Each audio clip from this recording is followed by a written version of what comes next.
Good afternoon, everyone. I will pause for about 30 more seconds to let people hop on with us this afternoon, but thanks for joining.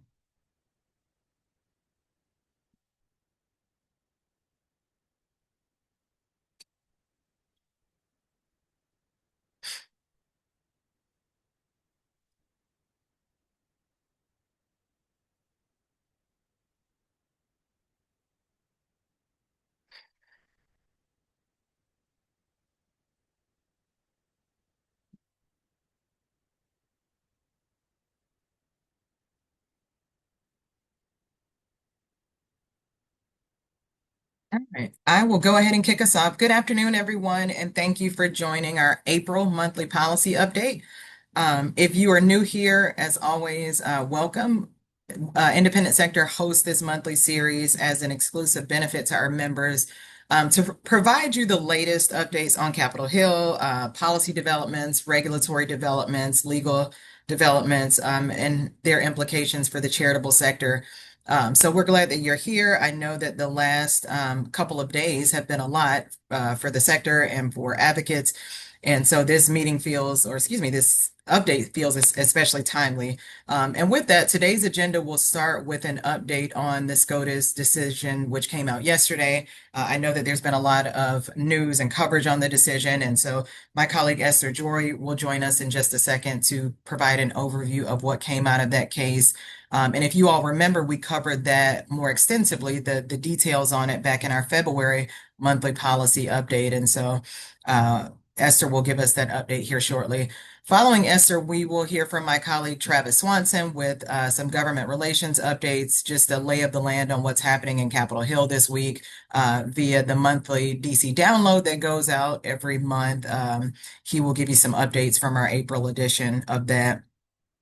Following Travis, we will hear from my colleague Emily Rogers. As you all know, our Value of Volunteer Time report just came out recently. It is always something that the sector looks forward to, and Emily will be joining us to give you all a or show you all that data, as well as show you how to access your state's data. And so we'll hear from Emily a little bit later in today's session. And then finally, I will talk to you about an initiative that I believe I presented to you all back in February, our Voices in Action initiative, which is our midterm election strategy, which feels even more timely today on the heels of the Supreme Court decision. I'll give you all a little bit more information about that and share registration information for that initiative. So with that, I will turn it over to Esther to kick us off in talking about yesterday's decision. Thanks, Vanna. So as I'm sure most of you have seen by now, yesterday the Supreme Court issued a decision in Calais, which effectively guts the Section 2 of the Voting Rights Act. So to give a very extremely oversimplified reminder of Section 2, what it basically does is that where a court finds that racial discrimination has occurred in drawing a legislative district, Section 2 requires the creation of minority opportunity district, a district where a community of color makes up enough of the population to have a real chance of electing their preferred candidates. So while the Supreme Court did not strike down Section 2, it's still on the books. The decision effectively makes it impossible to bring Section 2 cases in most circumstances because a plaintiff challenging a map as being racially discriminatory would have to show that the legislator intended to discriminate against a racial group. And legislatures can argue that they were drawing the map in a particular way to achieve a partisan outcome, which is actually permissible. So, in the short term, it is not clear what impact this is going to have on the 2026 elections. Things are very, very much in flux. Candidate filing deadlines have already passed in a lot of places. In Louisiana, early voting has already started, and the absentee ballots have been sent out. And early voting was scheduled to start this weekend, but this morning there were news reports that the governor is going to suspend the primary in order to redraw the maps. And then places like Missouri, Florida, and Tennessee don't even have primaries until August. So it's really too early to be able to predict the outcome on the 2026 election. In the long term, however, there has been quite a bit of research done on the potential impact of a decision like this. Um, We're very likely to see fair districts across the nation vanish, especially at the state level, as state legislators take action to eliminate representation for voters of color. Fair Fight Action and Black Voters Matter Fund did research last year to predict the impact of this decision on the electoral landscape. And they found that at the federal level, ruling gutting Section 2, which this does, could result in the loss of at least 19 Democratic House seats compared with the 2024 House maps. And that without Section 2, up to 25 to 30% of the Congressional Black Caucus and as much as 11% of the Congressional Hispanic Caucus could lose their seats. At the state level, this ruling could result in the loss of 127 Black majority districts, which is nearly half of all Black majority districts in the South, and the loss of 13 Hispanic majority districts, which is nearly 1 out of 5 Hispanic majority districts in the South. So that's the bad news. What's next? There are still many, many things that can be done. Vanna is going to talk later about our upcoming Voices in Action initiative. There are lots of opportunities for continuing advocacy at the federal level. Congress could pass legislation that could reverse some of what happened. And again, as I mentioned, a lot of the results of this are going to happen at the state level. So advocacy at the state level is also going to be very important. States can issue their own voting rights acts that control voting in their state. And then just organizing, raising awareness, and talking to lawmakers about rejecting discriminatory maps as they're going through the process of redistricting. And then for everyone, again, to just vote in the primaries and in November and encourage other people to vote.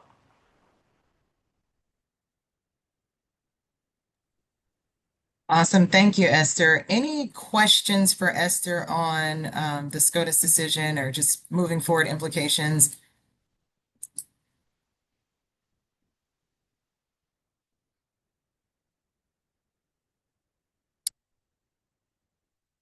Not. And Esther, do you have a link to that research? If you could drop it Yes, in the I chat. do. I will drop. Great. And then Esther, I know you were going to talk on data privacy, so I will move us along to, I think you were, if you want to share a bit about that. Sure. I can do that really quickly. So, I believe it was last week, there was a bill introduced in the House of Representatives that would, it's another attempt at a federal privacy law that would sort of replace the patchwork of privacy laws across the country. There's a whole lot in it. You can go read through it if you're interested and find a lot of analysis of it. What's, I think, particularly important for our audience is that it would exempt nonprofits entirely from the bill. And it appears that it would also preempt the states from having their own bills that could cover nonprofits. That's a very high level overview and it's early in the process, but that's something to keep an eye on.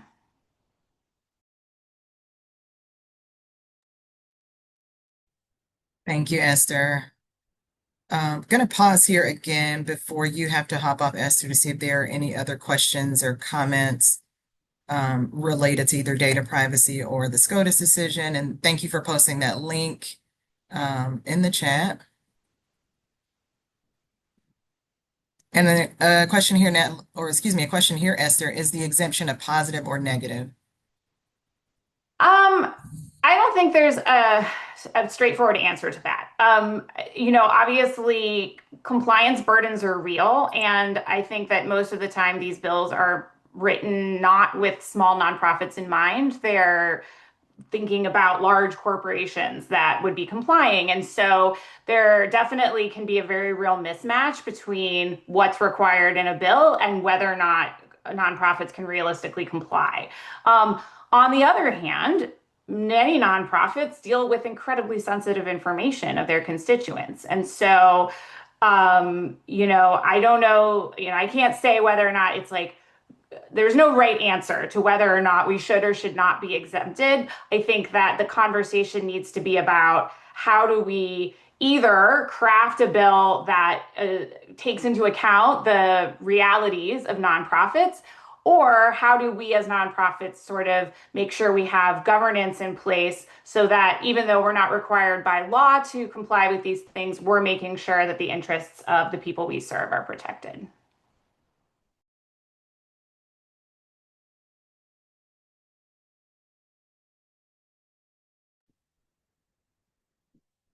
Thank you, Esther.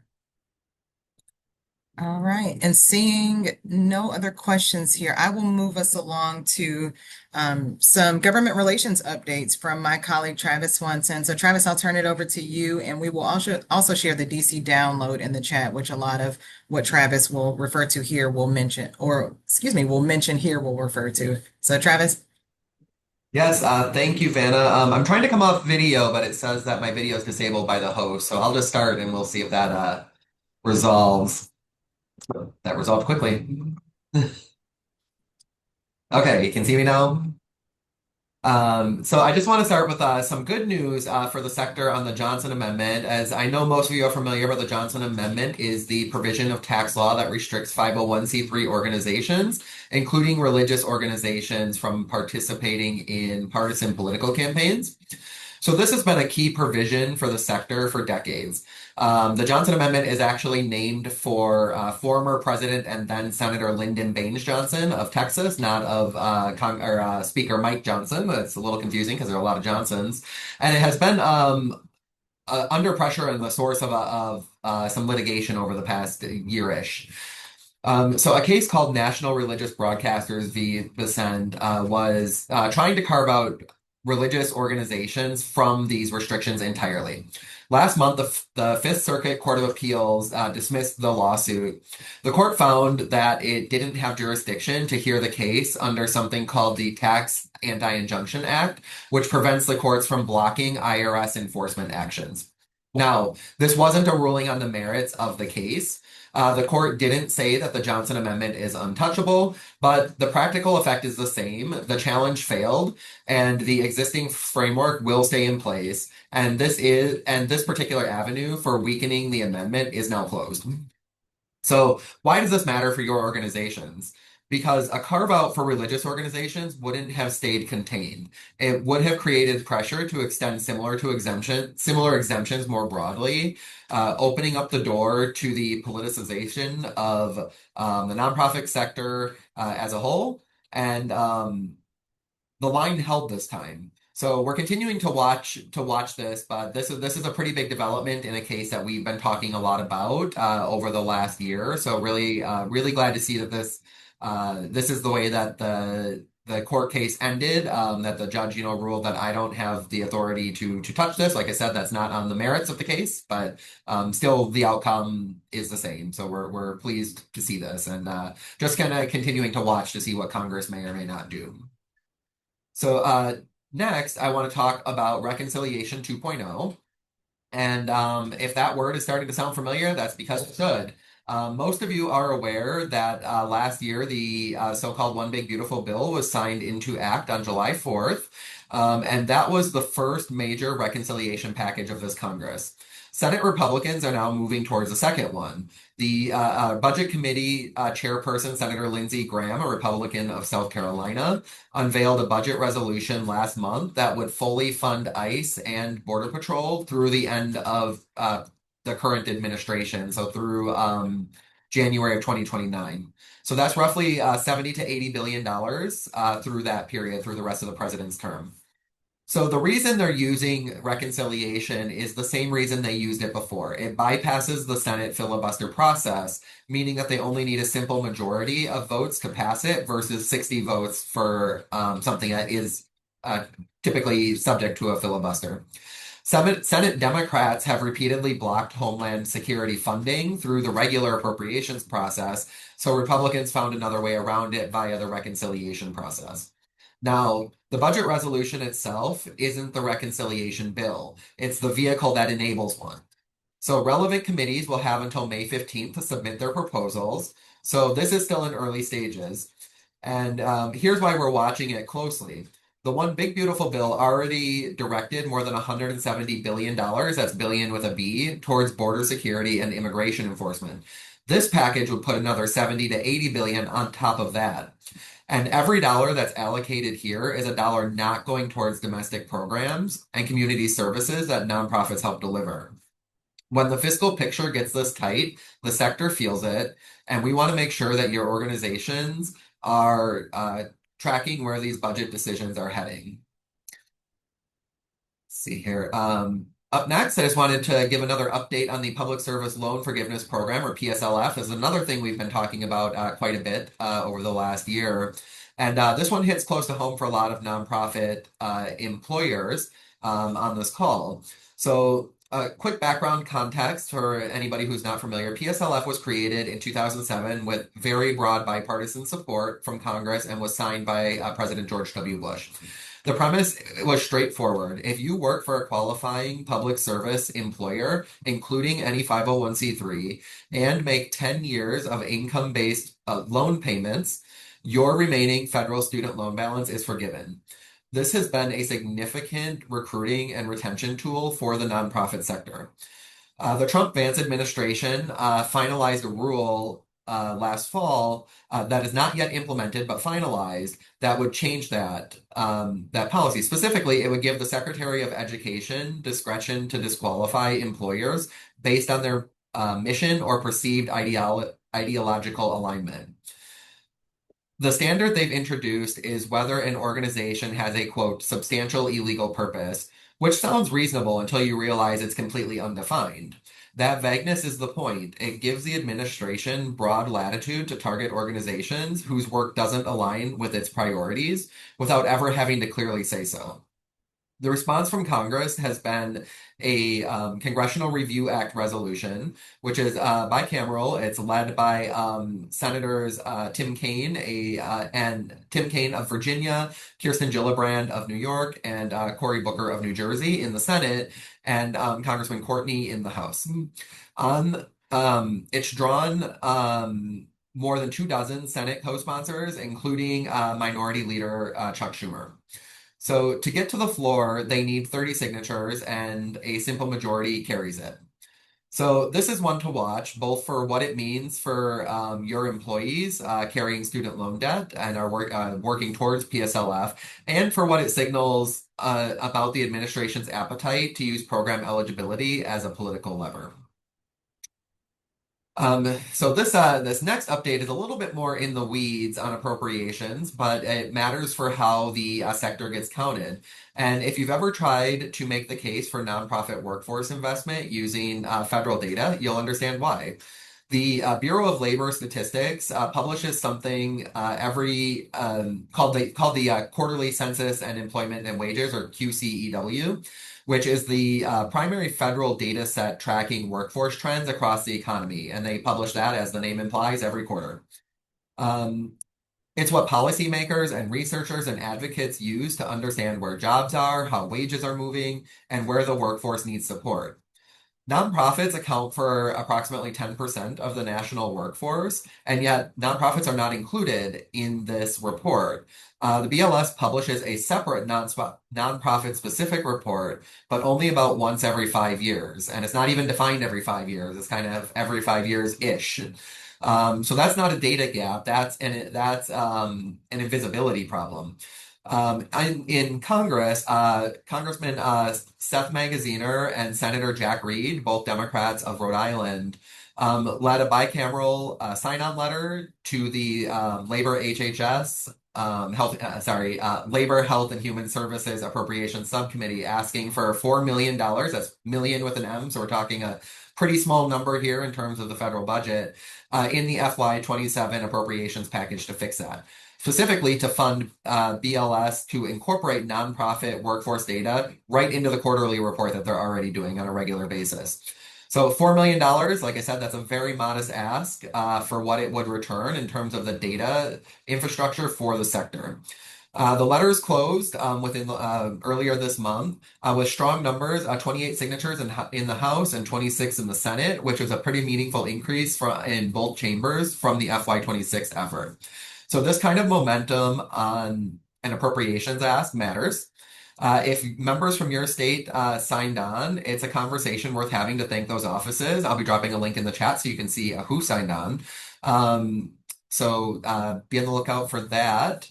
And then lastly, I'm just going to drop that in the chat here. The last item on here, I also have a link in the chat for, is one that could affect virtually every organization on this call that receives federal funding, and that's not an exaggeration. The General Services Administration put out a proposal to change the certification requirements for the System for Award Management, or SAM.gov for short. The portal organizations used to apply for and manage. They use this system to apply for and manage federal financial assistance. The comment deadline was March 30th, and more than 1,300 organizations signed on to the letter that I linked in the chat, including independent sector and many of the people on this call. The message was unified. Pull this back. Here's what the proposal would actually require. Any organization applying for federal grants, co-op agreements, loans, or direct appropriations would need to certify under penalty of criminal and civil law that they are not engaged in DEI activities deemed illegal under recent executive orders and DOJ guidance. There's also new certification requirements around immigration and terrorism. And here's the core problem. None of these terms are defined. Organizations would be asked to sign legal certifications attesting compliance with language that isn't clear enough to comply with. For larger organizations with legal teams, that's a significant burden. For smaller nonprofits without in-house counsel, it's likely a deal breaker, and the administration knows that. So that's the real stakes here. This isn't primarily a paperwork problem. If well qualified nonprofits decide the legal exposure isn't worth it and step away from federal partnerships, the people who rely on those services lose access to them. The sector's opposition is about protecting the pipeline that delivers essential services to community. And we're going to be watching this closely. We're going to see how GSA responds to this, to all of these comments that they received. They typically take 30 days, sometimes more, to process these. So we should be expecting those any day now. And then I know I said that's the last thing I wanted to mention, but I actually have just one more thing I wanted to mention. You may have seen last week that the Department of Treasury announced that they plan to announce some changes to the Form 990 to include greater transparency, is what they're calling it. This announcement came off guard to us. We did not know that they were considering this, and unfortunately, they have not yet made clear who or what these changes are that they wish to make or that they plan to implement. I know that's not an answer everybody loves to hear. I wish we did have an answer. We actually have some Republican tax consultants who specialize in the Treasury, and even they aren't hearing what it is yet. So this is still pretty closely held within the Trump-Vance administration at this point. In the past, independent sector has endorsed some changes to the 990 program. So we're kind of holding off to see what changes they're proposing, if they're kind of in line with what we have endorsed in the past. But as of right now, we don't know, so we can't say this is good or bad or tell you what's going to change or what's not going to change. It's just all kind of in the air right now. So those are all of the updates I have. If there are any, and I dropped a couple links in the chat, but if there aren't, welcome any questions. Otherwise, I will pass the mic back to Vanna. Thank you, Travis. Appreciate all of those updates. And again, if folks would check out the links that we posted here in the chat. I'll pause here to see if anyone has questions. I know that that was a lot. There is certainly a lot moving simultaneously on Capitol Hill while things are taking a bit to actually, move and be resolved. So we are certainly tracking a lot. I'll pause here to see if there is anything in the chat.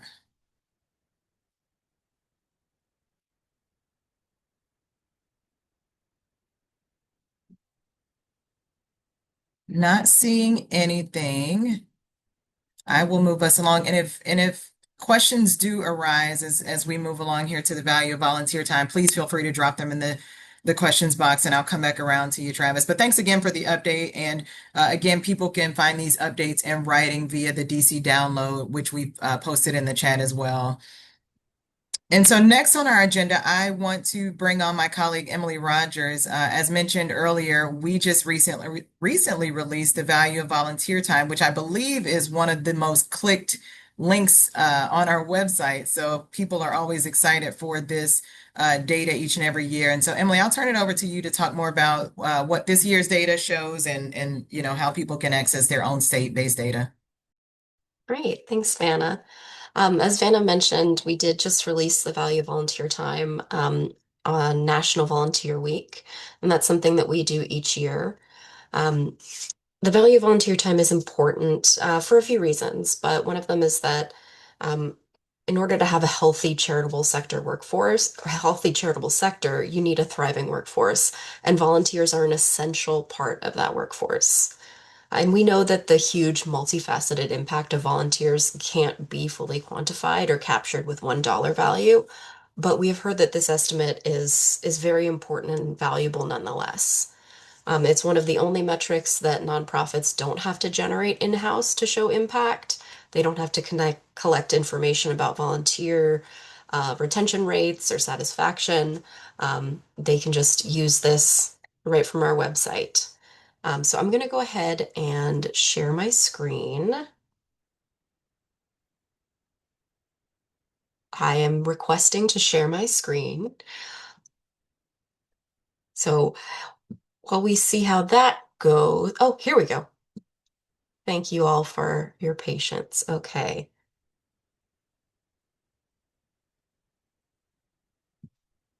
Okay, I think, yes, I'm screen sharing. So when you go to the IS website, it's right front and center, but if you're looking for it at a time when we haven't just released it, you can find it under research. So this year's value of volunteer time is 3614, which is a 3.9% increase from last year. We calculate these numbers in partnership with the Do-Good Institute at the University of Maryland. Um, and you can find your state's number by hovering over your state. Okay, Wyoming. Um, you can also browse social media toolkits.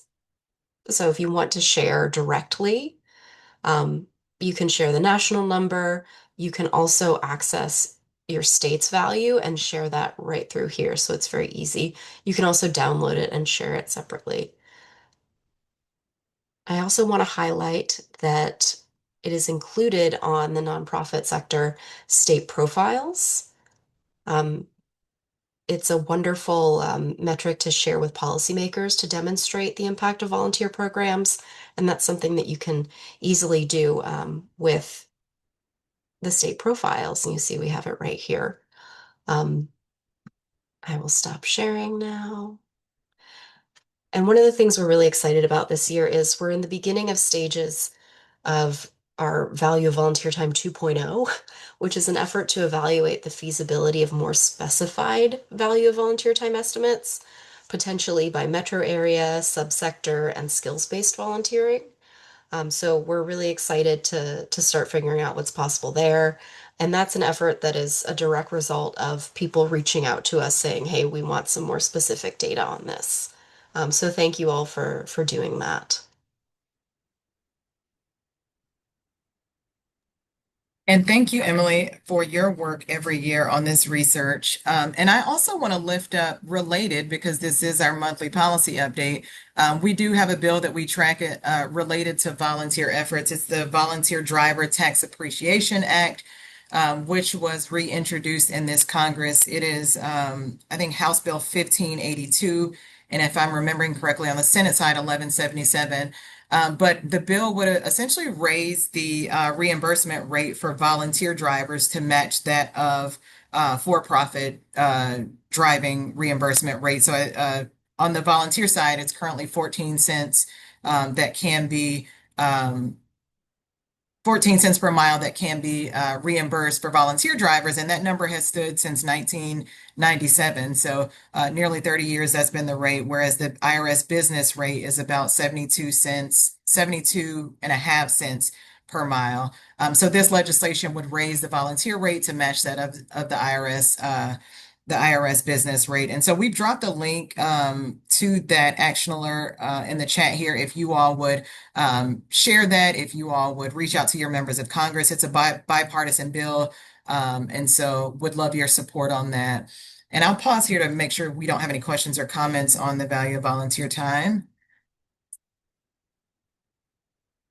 And again, please feel free to go to our website and download your state's information, share graphics, and share out this information far and wide. Emily, thanks again. Always appreciate you. And I will move us along to the final update that we've got this afternoon. As mentioned at the top of the webinar, related to the ruling that the Supreme Court made yesterday.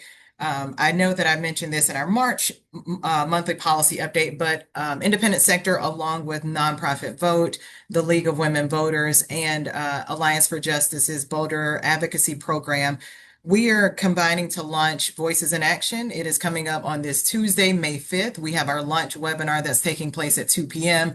There'll be a link in the chat here shortly where you can register for that webinar. But it will kick off a series that we've got for Voices in Action. In addition to our webinar, we've got an email campaign, and it's designed to get nonprofits engaged in election year activities. The webinar itself will cover what is permissible for nonprofits during an election year. It'll cover strategies for engagement. It will cover League of Women Voters will have information about their Vote 411 program on election protections. Really great information for organizations who are either engaged in election year work or thinking about it. So I would encourage all of you to register for the program. It's going to be a wealth of information. Again, some great organizations coming together to do this work that is now even more timely on the heels of the SCOTUS decision yesterday. So hopefully you all will register and share it with your networks. And we've also got some polling data that we're going to be not releasing, but sharing for the first time on that webinar, some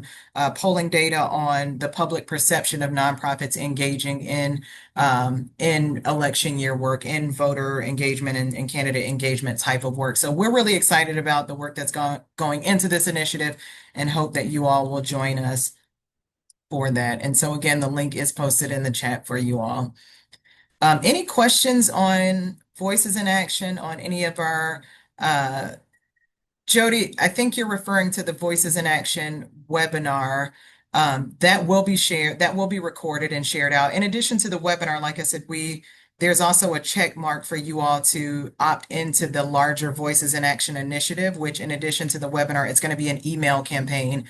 And that series of emails, it'll be a monthly email campaign where every month we'll focus on a different civic engagement related topic. So think voter registration or candidate education, and each of the 4 partner organizations will be sharing out resources related to those topics. So you will want to opt into the email campaign to be able to receive those resources. But yes, the webinar will be recorded for Voices in Action. It's a public event, so please feel free to share it far and wide.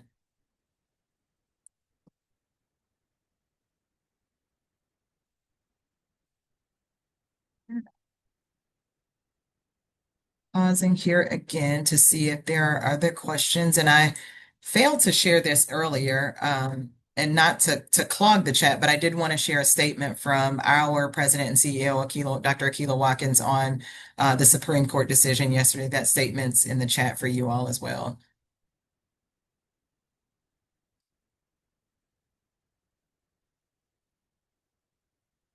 All right. Well, seeing no other questions, where's the best place to track the potential 990 transparency? I believe, I know that we'll share updates in our policy materials as they are going out. I don't know that our policy tracker will have those updates. Esther had to drop, so I can certainly ask her and follow up. But I know that we will provide updates as that is moving on our monthly policy updates and our coalition calls that take place once a month. So we'll certainly share them live, but in terms of a resource or tracking space on our website, I'll have to check with Esther. And Vanna, I'm dropping a link in the chat right now from the Department of Treasury, which was their announcement of that they're doing this. This is all we know is what's in here, and it's not a lot, but just wanted to provide that to people in case it's helpful. Thanks, Travis.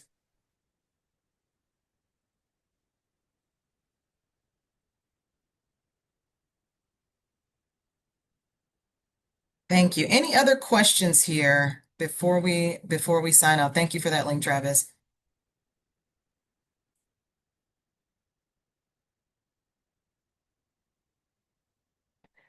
All right, seeing none, I will sign us off this afternoon. As always, thanks everyone for joining these monthly policy updates. We know that there is a lot happening in Washington, D.C., and hopefully you find these helpful as we try to present them in a way that is digestible and easy to understand.